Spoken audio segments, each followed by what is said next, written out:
Horror कहानियां थी। खून की प्यास पार्ट 2।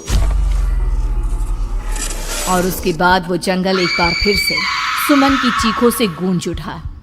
लेकिन आज की रात सुमन की चीखों को सुनने वाला वहां पर कोई भी नहीं था। अगर वहां पर कोई मौजूद था तो बस हरिया, जो कि अब एक भेड़िए में बदल चुका था। सुमन के बालों को पकड़कर घसीटते हुए वो जंगल के बीचों बीच एक जगह पर ले जा रहा था। अगली सुबह गांव में। अरे भाई, पता नहीं क्या बात है, अपने गांव का हरिया किसान और उसकी पत्नी सुमन दोनों गायब हैं। दोनों का कोई अता पता नहीं। अरे कैसी बातें कर रहे हो भाई, ये कब हुआ है? अरे पूरे गांव में खबर फैली पड़ी है। कल रात को दोनों खेत की तरफ जा रहे थे, लेकिन लौटकर आए ही नहीं। तो हो सकता है अपने खेत पर होंगे। पूरा गांव ढूंढ कर आया है भाई। जानते हो क्या मिला वहां पर? क्या हुआ भाई? क्या मिला? बताओ हमें, क्या मिला? अरे हरिया की पत्नी सुमन के कपड़े पड़े हुए थे। शरीर का एक एक कपड़ा फटा हुआ झोपड़ी के बाहर पड़ा था, लेकिन दोनों पति पत्नी का कोई पता ठिकाना नहीं था। अरे भाई, लेकिन उसका जो दोस्त है ना रामू किसान, उससे पता करके आते हैं ना। अब तक तो दोनों साथ ही खेत पर जाया करते थे। हाँ, हमें उसके घर जाना चाहिए भाई। चलो वहाँ चलते हैं, चलो। वो सारे लोग रामू के घर पर पहुंचते हैं। रामू अपने घर के बाहर बैठकर हुक्का पी रहा था। आज सारे के सारे लोग टोली बनाकर मेरे घर क्यों आ रहे हैं? क्या कोई मर गया क्या भाई? अरे कैसी बातें कर रहे हो? तुम्हारा सबसे अच्छा दोस्त हरिया और उसकी पत्नी गायब है, और तुम यहाँ बैठकर हुक्का पिए जा रहे हो हैं? रामू ने अजीब सी नजरों से उन सब गांव वालों की तरफ देखा, जिसकी वजह से वो लोग एक बार के लिए डर गए। गायब है? अरे गायब नहीं है, मुक्ति मिल गई है। उन दोनों को मुक्ति मिली है। इस दुनिया में आकर हर इंसान पाप करता है, और उसे उसके पापों के लिए मुक्ति मिलना बहुत जरूरी है। अरे ये कैसी बहकी बातें कर रहे हो भाई, हैं? और इसका चेहरा अजीब सा क्यों लग रहा है? लगता है दोस्त के मरने का गम बैठ गया है।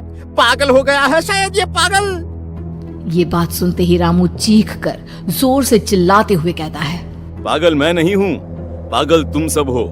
और ये शैतानी जंगल अब तुम में से किसी को नहीं छोड़ने वाला, सबको खा जाएगा। याद रखना मेरी बात। शैतानी जंगल? कैसा शैतानी जंगल? लगता है रामू पागल हो चुका है। हमें यहाँ से चलना चाहिए भाई। चलो। तभी रामू की पत्नी बाहर आती है। नहीं, आप लोग इनकी बात का बुरा मत मानिए।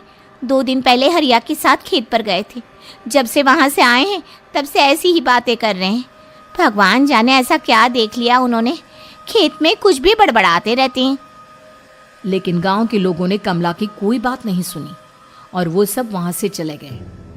रात अब धीरे धीरे ढलने लगी थी। तभी अचानक किसी ने धीमी सी आवाज में रामू को पुकारा। रामू, आ जाओ, मैं तुम्हारा इंतजार कर रहा हूँ। और सुनो, अपनी पत्नी को साथ लेकर आना, नहीं तो काम अधूरा रह जाएगा। ये आवाज सुनते ही रामू के चेहरे पर शैतानी मुस्कुराहट आ जाती है। वो धीमे कदमों से अपने घर के अंदर आता है। क्या हुआ? तबीयत ठीक है ना अब आपकी? मैं तुझे अपने साथ खेत पर ले जाने आया हूँ, चल। मैं तुम्हारे साथ कहीं नहीं जाने वाली। मुन्ना गहरी नींद में सो रहा है, और उसे अकेला छोड़कर मैं तुम्हारे साथ खेत पर नहीं आ सकती। वैसे भी तुम्हारे उन खेतों में भगवान जाने कौन सा राक्षस घूम रहा है, मुझे तो डर लगता है। रामू गुस्से में दांत पीसता अपनी झोपड़ी से बाहर आ जाता है, और कमला गहरी नींद में अपने बच्चे के साथ सो जाती है। तभी अचानक रात को रामू की झोपड़ी के ऊपर एक साया वही गाना गुनगुनाते हुए घूमने लगता है, जो हरिया के मोबाइल में बजा करता था। मैं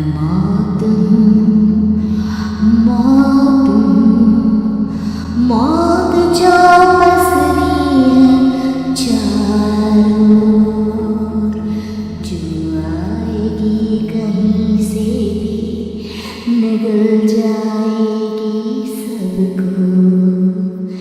मैं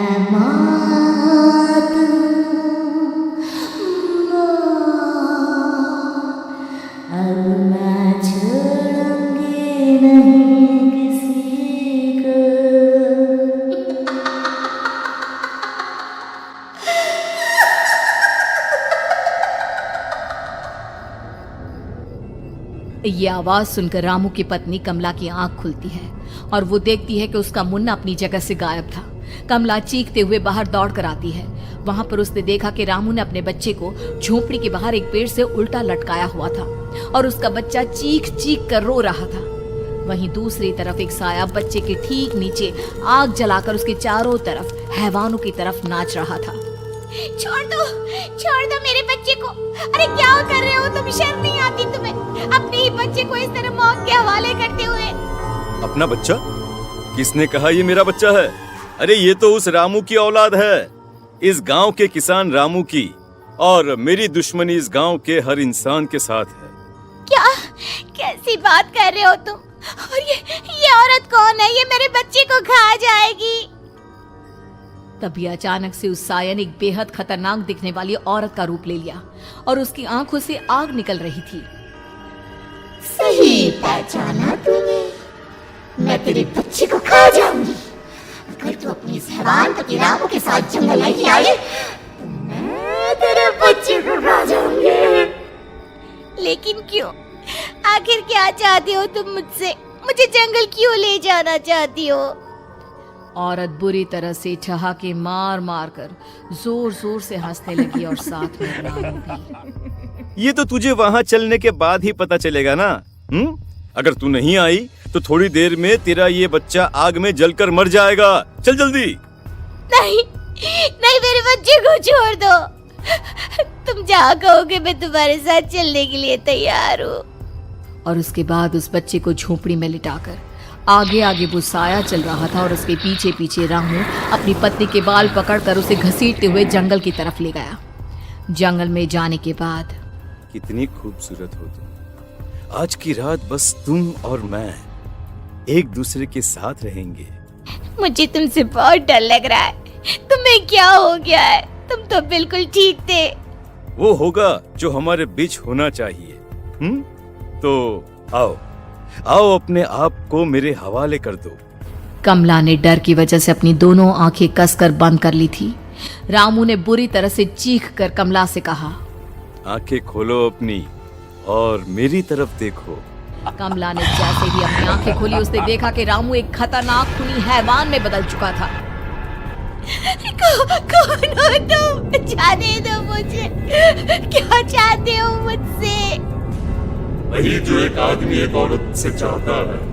मैं तुम्हारा पति रामू नहीं बल्कि इस जंगल का एक भेड़िया हूँ और आज की रात तुम्हारे खून से अपनी प्यास बुझा जाऊं। और उसके बाद वो जंगल कमला की दर्दनाक चीखों से गूंज उठा।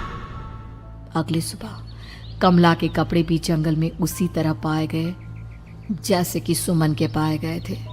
इस घटना के बाद पूरे गांव में दहशत का माहौल था। अपने माँ बाप की मौत और गांव में हो रहे इस तरह की घटनाओं की खबर सुनकर किशन शहर से गांव लौट आया था। अपने माँ बाप की बेदर्द मौत की वजह से वो बहुत परेशान था। तभी अचानक उसे अपने घर में खाट के नीचे पड़ा हुआ वो मोबाइल फोन मिला जो उसने अपने पापा हरिया को गिफ्ट किया था। अरे कितने प्यार से पापा के लिए मोबाइल फोन लेकर आया था। इसे एक दिन भी काम में नहीं ले पाए। और आखिर कौन है जो गांव में इस तरह की हत्याएं कर रहा है? क्या है इन सब के पीछे? क्या है? मुझे पता करना ही होगा, वरना एक दिन पूरा का पूरा गांव खाली हो जाएगा। इस गांव में एक भी जिंदा इंसान नहीं बचेगा। गांव के लोगों की मदद करने के इरादे से किशन अपने गांव से दूर एक दूसरे गांव में बहुत बड़े तांत्रिक के पास मिलने के लिए गया। तांत्रिक बाबा, अब आप ही कुछ उपाय बता सकते हैं। भगवान जाने हमारे गांव को किसकी नजर लग गई है। नजर नहीं लगी है, किसी ने तुम्हारे गांव को बद्दुआ दी है। किसी सताई हुई आत्मा का प्रकोप है और अब वो पूरे गांव में किसी को नहीं छोड़ेगी जब तक उसकी आत्मा को शांति नहीं मिल जाती। अरे लेकिन ऐसा कौन है बाबा? किसकी आत्मा है और कैसे मिलेगी उसे शांति? मौत है मौत, कहीं से भी आएगी और सबको निगल जाएगी। इससे बचने का सिर्फ एक ही उपाय है, लेकिन उस उपाय को करना आसान नहीं होगा। जो भी उस उपाय को करने की कोशिश करेगा उसकी जान जा सकती है। भले ही मेरी जान चली जाए, लेकिन मैं अपने गांव के लोगों की जान बचाने की पूरी कोशिश करूंगा बाबा। तो ठीक है, फिर अगली अमावस की रात जैसा मैं कहता हूँ वैसा ही करना। अमावस की रात तांत्रिक के बताए अनुसार किशन अपने साथ केरोसिन लेकर जंगल की तरफ चल पड़ा। उसके हाथ में देवी के मंदिर का सिंदूर भी था। किशन जंगल के बीचों बीच पहुंचा। ये देखकर उसकी आंखें फटी की फटी रह गई। वहां एक उबलते पानी का तालाब था और कई लोगों की लाश लटक रही थी। किशन के माँ बाप की लाश भी वहीं थी। माँ, बापू, क्या हो गया? ये क्या हो गया? तभी वहां पर एक औरत और आदमी आते हैं। उन्हें देखकर किशन चौंक जाता है। गोपाल काका, आपकी तो 5 साल पहले मौत हो गई थी। और निर्मला काकी, आप? मौत तो हो गई थी, लेकिन तुम ये नहीं जानते कि हमारी मौत कैसे हुई थी। क्या कहना चाहते हैं आप? कुछ नहीं, बस ये जान लो कि अब इस गांव में कोई जिंदा नहीं बचेगा। लेकिन क्यों काकी? क्योंकि 5 साल पहले इन गांव वालों ने मुझे डायन बताकर पत्थर मार मार के मार डाला। मेरी कोई गलती नहीं थी। गांव का एक बच्चा क्या लापता हुआ, सारा इल्जाम मेरी पत्नी पे डाल दिया। और जब मैंने निर्मला की जान बचाने की कोशिश की तो मुझे भी मार डाला। आपके साथ ये बहुत गलत हुआ काकी, लेकिन आप जो कर रहे हैं वो भी सही नहीं है ना? तुम यहाँ से चले जाओ वरना तुम भी नहीं बचोगे। हमारी आत्मा पिछले 5 साल से मुक्ति के लिए भटक रही है। चले जाओ यहाँ से। मौका देखकर किशन सिंदूर उन दोनों के ऊपर डाल देता है। उनका शरीर जलने लगता है और वो भयानक तरीके से चिल्लाने लगते हैं। अगले ही पल किशन उनके ऊपर केरोसिन डाल देता है और वो दोनों जल जाते हैं। किशन अपने माँ बाप और दूसरी लाशों का अंतिम संस्कार करवाता है और अपने घर लौट आता है। लेकिन वो अभी भी इस बात से अनजान है कि मोबाइल अभी भी बज रहा था। मैं मौत